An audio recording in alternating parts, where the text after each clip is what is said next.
Farad Muhammad. He didn't see fit to come and visit any of those that he would named.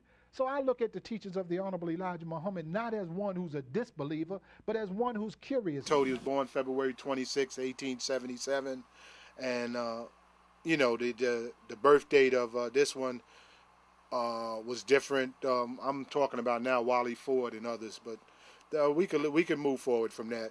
So you on that date, 1877, that's a selected date. That wasn't no actual date of birth.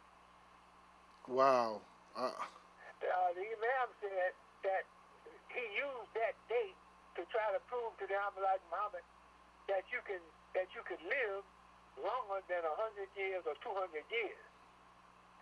And he used that date to have people thinking that he was that old but looked that young. But why would he have to be deceptive if he was God in person, or he came? Well, that was part of the proof. That was part of the proof. People believed that he was born in 1877. People believed that was his birth date. And the story behind God being born is also something that is found grounded in the mythology of the Nation of Islam. It's right. like the catechisms of the church. Yes, sir. You know, and if you can believe the story, then you can find some reality in it. If you can believe the story. Yes, sir.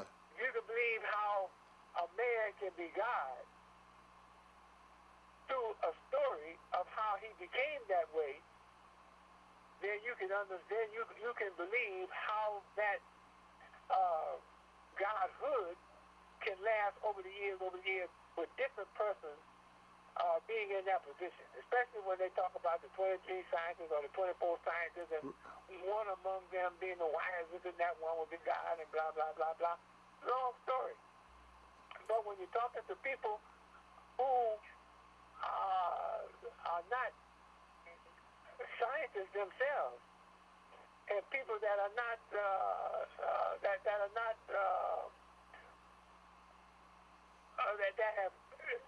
that have been caught up in the type of oppression that and robbery that we have in terms of being robbed completely of all the information that we were brought here. You know, you can believe a lot of things. You know, like believing in Santa Claus. Why did the Honorable Elijah Muhammad say things? If the lessons are very near correct, that means they're not correct, brothers and sisters. That means there's some errors in it. You can't say it's right and exact and yet say that they're very near correct. That doesn't make sense, brothers and sisters. So there's something else that we are missing in this. And I'm not condemning Master Farad Muhammad. I'm not condemning the Honorable Elijah Muhammad. I'm saying that we have to look into it. There is a problem, and he told us, he gave us what we considered a problem book. There was a problem, and we had to look at it for solutions. So brothers and sisters, that's all I was raising, with some questions for you to look at. There were some questions that I had in my mind that I said, maybe we should look at this, brothers and sisters, and see where it's going.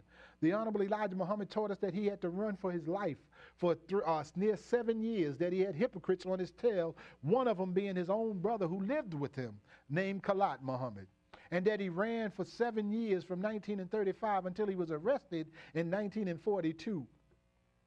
But when I look at the documents and the roster of the individuals who went to see the Honorable Elijah Muhammad, his brother, Khalat Muhammad, visited him more than most of his other brothers. You know, he visited him just as much as his own wife, brothers and sisters. So you have to look at it. What is it more into it? When I spoke to the attorney who had all of these documents on Master Farad Muhammad that was housed in the home of Minister John Muhammad, the blood brother of the Honorable Elijah Muhammad, and his wife, Sister Bernstein Muhammad. Quite a few of them asked about Brother Khalat Muhammad. He was very close to Master W.D. Farad. And I found that very interesting, brothers and sisters. Minister John Muhammad, who was the Honorable Elijah Muhammad's blood brother, for many years taught. But he never would mention anything about those letters to us. He would tell us stories about Master Farad Muhammad, but we didn't hear some of these other things. But I learned that Sister Bernstein, his wife, was his secretary. She told us a different story through her notes. And I found it very interesting. She was correcting the grammar on some of Master Farad Muhammad letters. That I found very interesting. As we were taught that he had spoke 16 languages and wrote 10. The Honorable Elijah Muhammad even said he had perfect penmanship, and I have at least several documents with the writings of the Honorable Elijah Muhammad's teacher, Master Farad Muhammad. But he said he had the most perfect penmanship. Again, brothers and sisters, I'm just re-examining it. The Honorable Elijah Muhammad is not physically among us. I'm not trusting anybody else to tell me about the Honorable Elijah Muhammad and Master Farad Muhammad. Yes, I listen to the pioneers and I respect them. But brothers and sisters, every tub has to stand on his own bottom. Because I was quite young at the time. I was only 13. But anyway, her title was Reformer. That meant she was just a glorified secretary. Yes. And John was the secretary of the temple, period. Well, Mother Cecile, let me ask you about Kalat. Could you tell me a little bit about Kalat? Hey, dude. He was nuts. He was the captain of the Fruit of Islam. But he was jealous of his brother Elijah. And at one time, it's rumored that he attempted to kill Elijah. So they had to get rid of him. Some people are so envious of others, even their own relatives. And the Kalat he was eaten up with envy. Well, you know, I've seen these letters. This brother in Detroit has these letters that the Savior was writing back and forth, and quite a few of them was addressed to Brother Kalat. And I was just wondering his importance, his role, where he was giving him directions and instructions. Well, like I said, Kalat was the captain of the Fruit of Islam. So I guess Elijah would be giving him instructions. No, this was Master Farad Muhammad was writing these letters. Oh, I'm not aware of that. I was only 13 years old when I got involved with Islam, and about 14 when I began teaching. So, Sister Bernstein, how did she accept Islam? You remember?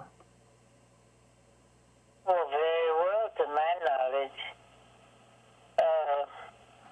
The women didn't have a great place in the temple at that time, unless they were chosen by Master Farad himself. But the people that he chose, they were busy flexing their own muscles.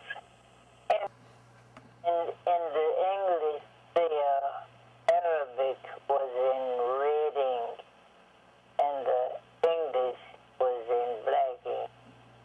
Mm-hmm.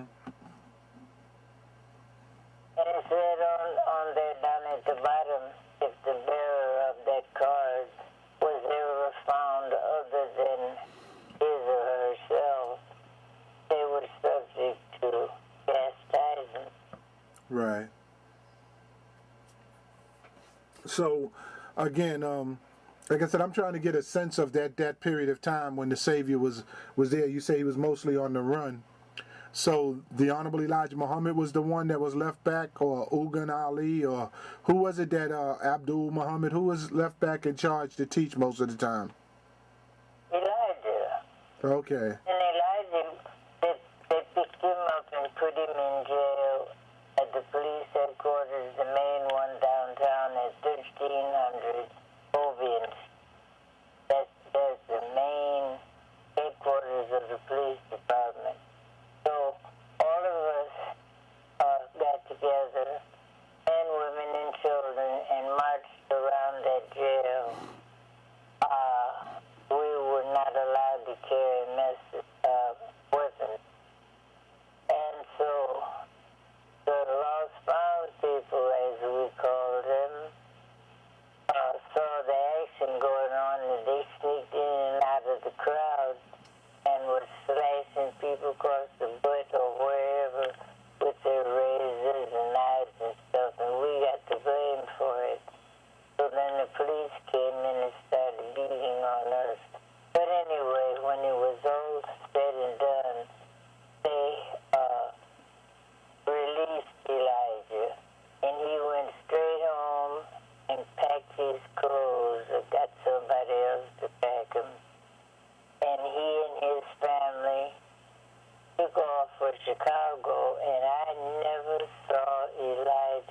again.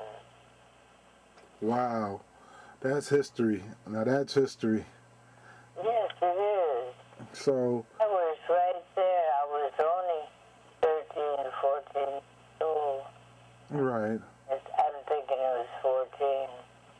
And that those cops were beating on the ladies, too. And we never had a straight pen. We weren't allowed to carry a weapon. We were taught to be law-abiding citizens. Thought that was going to keep us out of trouble, but it didn't. Right. Got blamed for what the savages were doing. Do you recall if the Savior, Master Farad Muhammad, if he, or W.D. Farad, do you recall if he taught on Noble Drew Ali? If he taught on him, he repeated his theology or whatever? Yes, ma'am. No. Or I don't think he wasted any of our time going through things like that. He took all the time that he spoke to us, he was teaching us Islam. Now, Noble Drew Ali and Marcus Garvey and all those, I had met those people as a child, but not through Master Farad. All I got from him was pure Islam. And so my acceptance now is what I believe, of what I search and what